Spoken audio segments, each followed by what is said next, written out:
اس house میں جو منتخب نمائندے موجود ہے، چاہے وہ ٹریزری بینچز سے تعلق رکھے یا وہ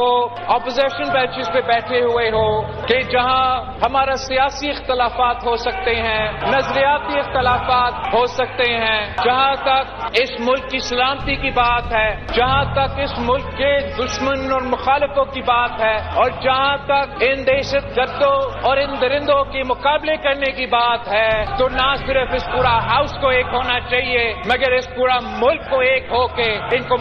کا مقابلہ کرنا پڑے گا۔ اور انشاءاللہ تعالی جناب اسپیکر، یہ ایک بار پھر تو دہشت گرد اپنے سر تو اٹھا رہے ہیں، مگر شکر الحمدللہ پاکستان نے پہلے بھی ان دہشت گردوں کو شکست دلوائے۔ پاکستان کے افواج نے، پاکستان کے سیاستدانوں نے، پاکستان کی سول سوسائٹی نے اور پاکستان کے عوام نے انہی دہشت گردوں کا مقابلہ کر کے شکست دلوایا، اور ہم نے پاکستان کے سرزمین پہ وہ کام کر دیا جو تمام نیٹو فورسز اور پوری دنیا ایک ہو کے افغانستان میں نہیں کر سکے۔ ہم نے پاکستان کے عوام نے قربانیاں دے کے، شہادتیں قبول کر کے ان دہشت گردوں کو پہلے بھی شکست دلوائے،